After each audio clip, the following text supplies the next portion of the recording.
আসসালামু আলাইকুম রহমতুল্লাহ। দর্শক, আশা করি সবাই আল্লাহর রহমতে ভালো আছেন। আর একটি নতুন ভিডিও নিয়ে আবারও চলে আসলাম আপনাদের মাঝে।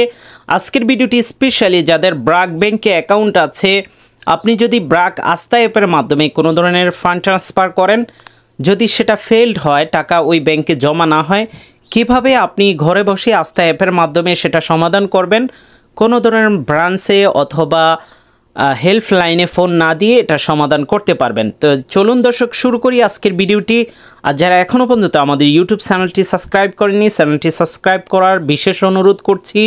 পাশে থাকা বেল আইকনটি বাজিয়ে দেবেন, এতে সবার আগে আমাদের ভিডিওটি পেয়ে যাবেন। যারা ফেসবুক পেজ থেকে দেখছেন, ফেসবুক পেজটি ফলো করার বিশেষ অনুরোধ করছি।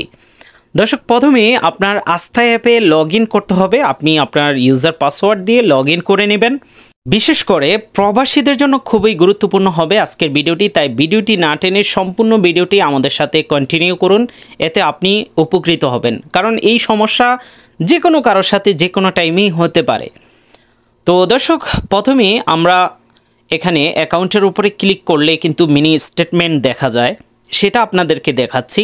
দেখুন, এখানে আমি 15 তারিখের 2টা ফান্ড ট্রান্সফার করেছি। হতে পারে এটা নেটওয়ার্ক ইস্যুর কারণে টাকাটা আমার অ্যাকাউন্ট থেকে 2বারই কেটে নিয়েছে, কিন্তু ওই ব্যাংকে জমা হয়নি। এরকম এটা এনপিএসবির ক্ষেত্রে হতে পারে, বিভিন্ন ইস্যু হতে পারে। তো আপনি এটা কমপ্লেন করার জন্য এখানে সার্ভিস নামে অপশন আছে, এটার থেকেও আপনি এই আস্থা সেবাতে আসতে পারেন, বা হোম পেজে দেখুন নিচের দিকে আস্থা সেবা নামে একটি অপশন আছে, এটাতে ক্লিক করবেন। করার পর এখানে উপরের দিকে দেখুন 4টা অপশন আছে। সার্ভিস রিকোয়েস্টের পাশেই ডিসপিউট নামে একটি অপশন আছে, আমি দাগ দিয়ে দেখিয়ে দিয়েছি।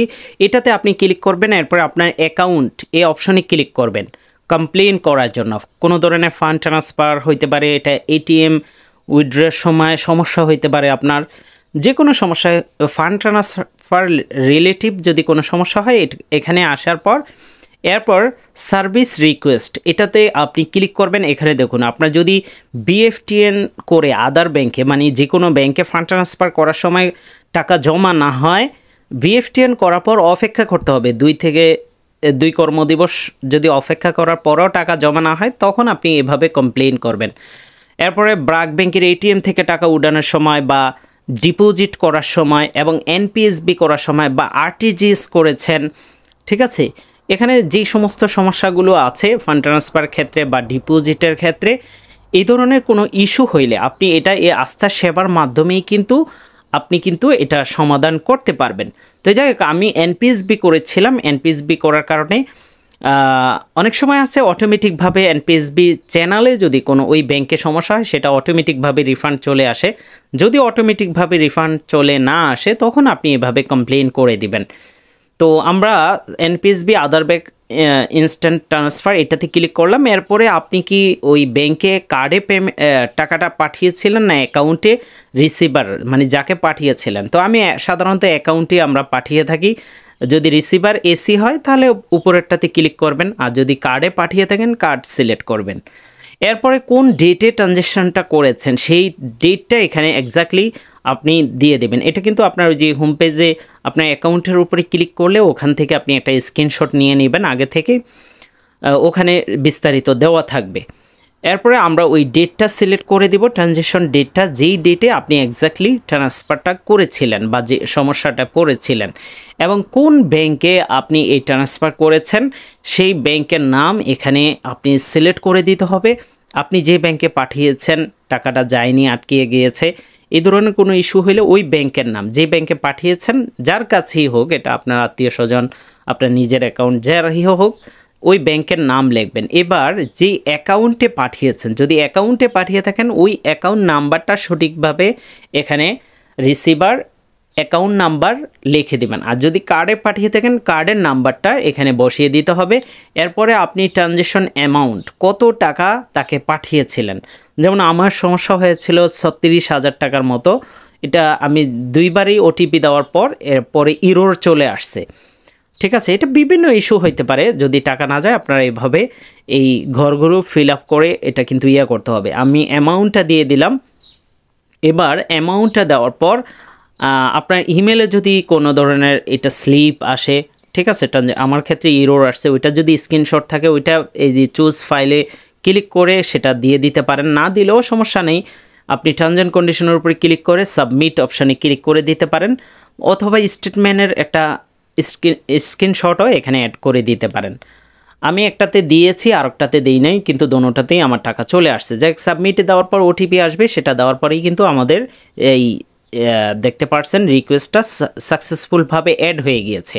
তো এই রিকোয়েস্টটা আপনি ট্র্যাকিং করতে পারবেন। এই যে হোম পেজে আসার পরেই কিন্তু আপনি নিচে দেখুন ট্র্যাকিং স্ট্যাটাস, এটাতে আপনি ক্লিক করে আপনার স্ট্যাটাসটা, আপনি যে এই যে কমপ্লেনটা করেছেন সেটা কোন অবস্থায় আছে সেটা আপনি কিন্তু দেখতে পারবেন। তো আপনার যদি একাধিক, যেমন আমার 2টা ট্রানজ্যাকশন করেছিলাম, দোনোটাতেই টাকা কেটে নিয়েছে কিন্তু টাকা জমা হয়নি, তাই আমি দোনোটাই 2বার কমপ্লেন করতে হবে, একবার কমপ্লেন করলে হবে না। আপনার যত ট্রানজ্যাকশনে সমস্যা হবে প্রত্যেকটার জন্য আলাদা আলাদা কমপ্লেন করে দিবেন, ওই কারণ এখানে অ্যামাউন্টও ভিন্ন হইতে পারে। তো এখানে আমরা দেখতে পাচ্ছেন আমরা কমপ্লেন করার পর এখানে কিন্তু ইন প্রসেস আছে, এটা কিন্তু ওয়ার্কিং ডেতে এটা তারা দেখবে। আপনি শুক্রবার শনিবার করলে কিন্তু জাস্ট এটা এভাবে রাখবে।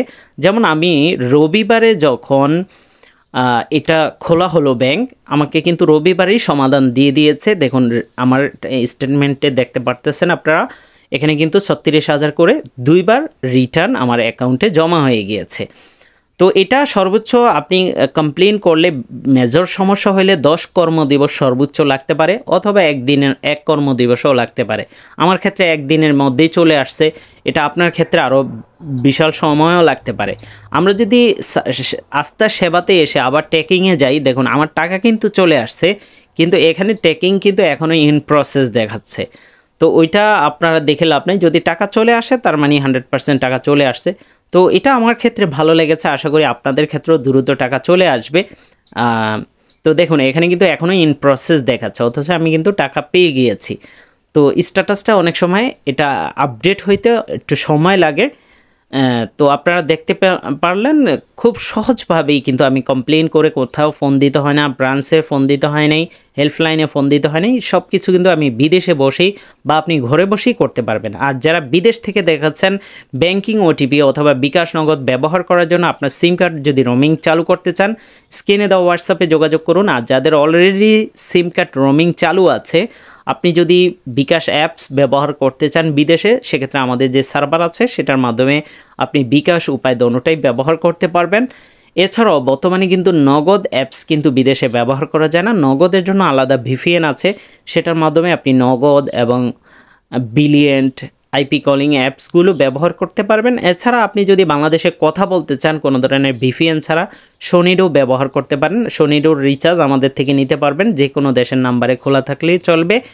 এবং আপনার বিলিয়েন্টের রিচার্জও কিন্তু আমাদের থেকে নিতে পারবেন। আজকের মতো এখানেই বিদায় নিচ্ছি।